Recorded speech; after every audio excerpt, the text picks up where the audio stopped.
Welcome student. இந்த வீடியோவில் பயிற்சி 5.4 பல வகை தரநெறி பயிற்சி கணக்குகள். இது 7ஆம் வகுப்பில் 3ஆம் பருவ கணக்கு புக்கில் இந்த பாடம் இருக்குது. இந்த பயிற்சிக்கான கணக்கான ஆன்சர்ஸ் பார்க்கலாம்.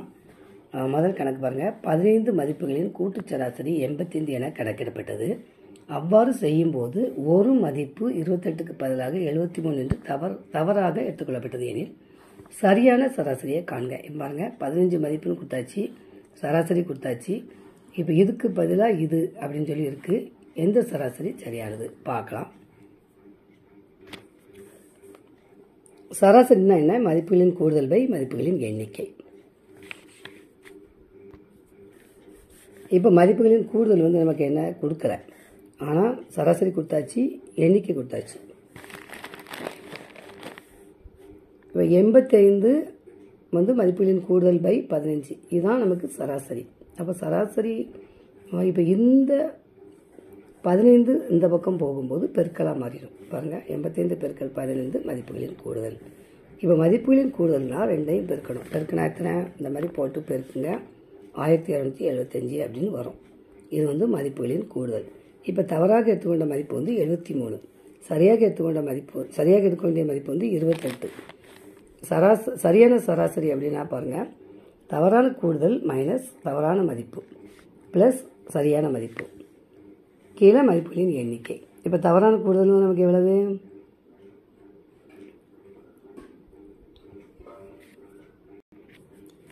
அதாவது மதிப்புகளின் கூடுதல் மைனஸ் தவறான மதிப்பு ப்ளஸ் சரியான மதிப்பு, கீழே மதிப்புகளின் எண்ணிக்கை. இப்போ நமக்கு மதிப்புகளின் கூடுதல் என்ன பார்த்தோம்? 1275 மைனஸ் தவறான மதிப்பு என்னது? 73. சரியான மதிப்பு 28. அப்போ 73 ப்ளஸ் 28 பை 15. இப்போ இதிலேருந்து இதை கழிக்கணும். இந்த மாதிரி போட்டு கழிச்சிருங்க. கழிச்சிட்டு அந்த இதோட 28 கூட்டணும். சரியா?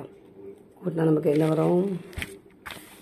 1230 பை 15. இப்போ ஒரு 15 நம்ம வகுக்கணும். வகுத்தோம்னா நமக்கு என்ன வரும்? அதாவது 8 15 120. அப்போ கழிச்சா 3, 0 இறக்குனா 30, 2 15 30, அது 82. இதான் நமக்கு என்னது? சரியான சராசரி. சரியா? அடுத்த கணக்கு பார்க்கலாம். 25 16 15 10 8 30 இடைநிலையை காண்க. இடைநிலை பார்க்கணும். நம்ம ஏர்வரிசையில் முதல்ல எழுதிடணும். இந்த மாதிரி ஏர்வரிசையில் எழுதிட்டு மொத்தம் எத்தனை நம்பர் இருக்குதுன்னு பார்க்கணும். 1 2 3 4 5 6 நம்பர். இப்போ நம்பர் எண் 6.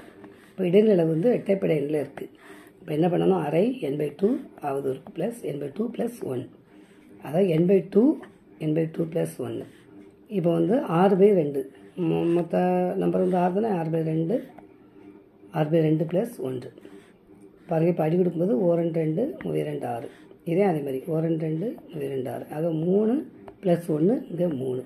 பாருங்கள், அரை 3 ப்ளஸ் 1 மூணாவது உறுப்பு 4வது உறுப்பு 3 ப்ளஸ் 1. இப்போ 3வது உறுப்பு என்னது? 4வது உறுப்பு எடுது. பாருங்கள், 3வது உறுப்பு 15, 4வது உறுப்பு 16.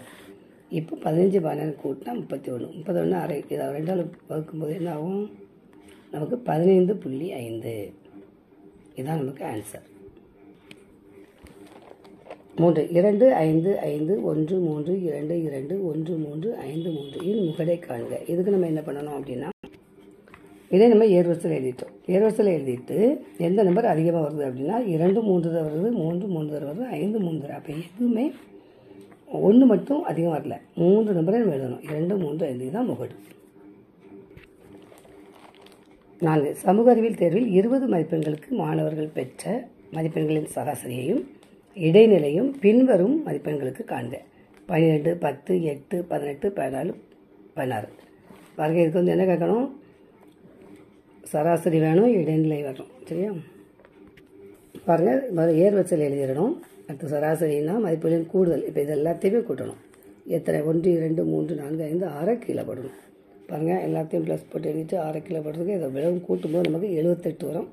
78 பை 6 1 6 13 6 78. ஆக விட 13. அடுத்து இடைநிலை அளவு பார்க்கணும். இடைநிலை அளவுக்கு என்ன பண்ணணும்? நம்பர் எத்தனை? அதே மாதிரி தான் 6. இது நம்ம ஃபார்முலா படிக்கணும். n/2 ஆவது உறுப்பு n/2 ப்ளஸ் 1. அப்படி கொடுத்தா 3 3 + 1. அப்போ 3 4 மூன்றாவது உறுப்பு என்னது? 1 2 3, நான்காவது உறுப்பு 14. ஆக மூன்றாவது உறுப்பு 12, நான்காவது உறுப்பு 12 கூட்டணும் 26, 1 2 13 2 26. அப்போ இடைநிலை எத்தனை? 13. அப்போ இதுவும் 13 தான். சரியா? அடுத்த 5, ஒரு கால்பந்து அணி அடித்த கோல்களின் எண்ணிக்கை கீழே கொடுக்கப்பட்டுள்ளது.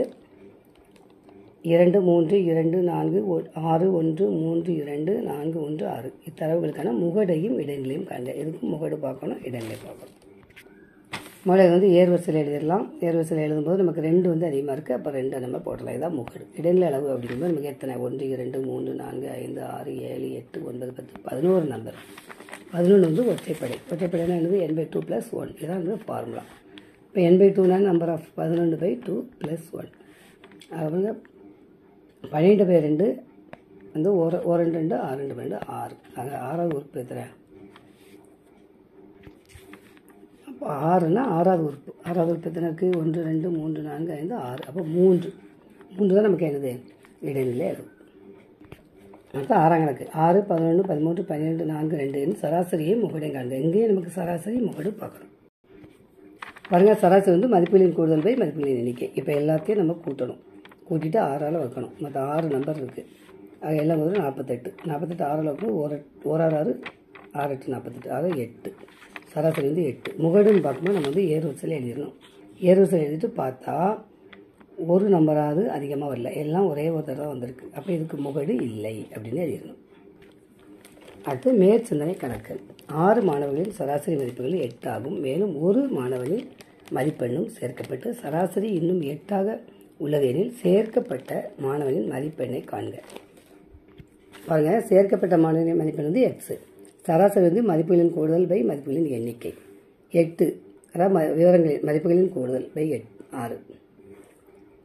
இப்போ 8 வந்து சராசரி. இப்போ 6 இந்த பக்கம் போது பெருக்கலாக மாறிடும். 8 × 6 விவரங்களின் கூடுதல்.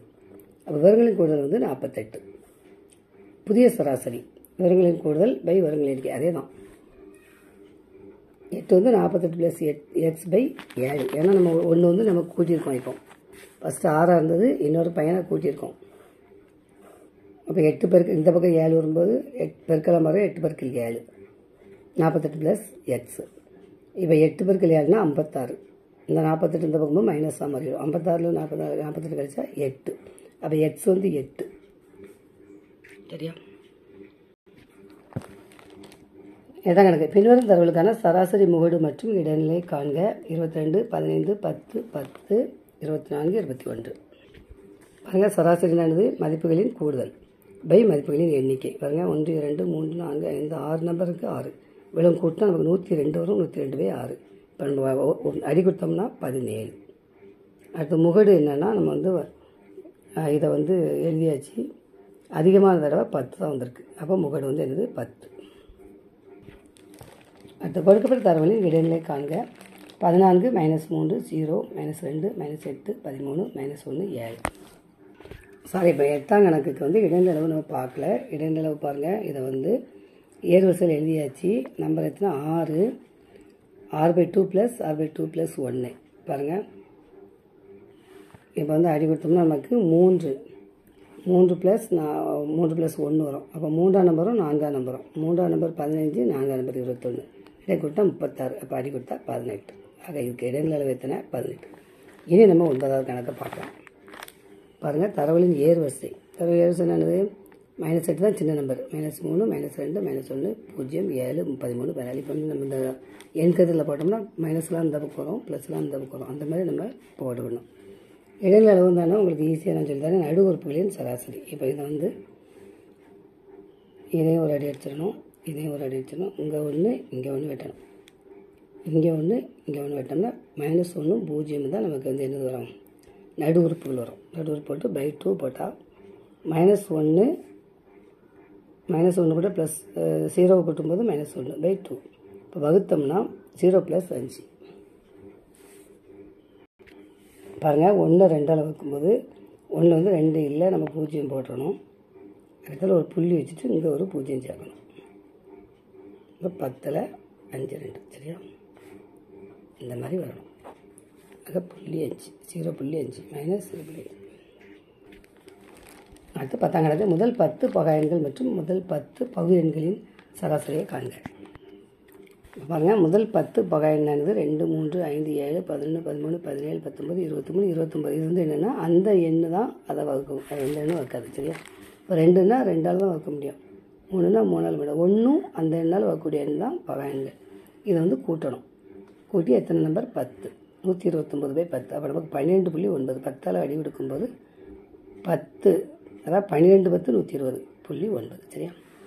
முதல் பகு எண்கள் 10ன்னா இது வந்து நிறையா வகுக்கலாம். இப்போ 2ஆல் வகுக்கலாம், 4ஆல் வகுக்கலாம், அந்த மாதிரி 4, 6, 8, 9, 10, 12, 14, 15, 16, 18. இது வந்து பகு எண்கள். இப்போ இது எல்லாத்தையும் கூட்டி 10ஆல் வகுக்கணும். அப்போ 112 நமக்கு வந்திருக்கு. 10ஆல் வகுத்தா 11 10 110.2. இது இதனுடைய விடை. ஓகே ஸ்டூடெண்ட்ஸ், நம்ம நெக்ஸ்ட் வீடியோவில் சந்திக்கலாம். தேங்க்யூ.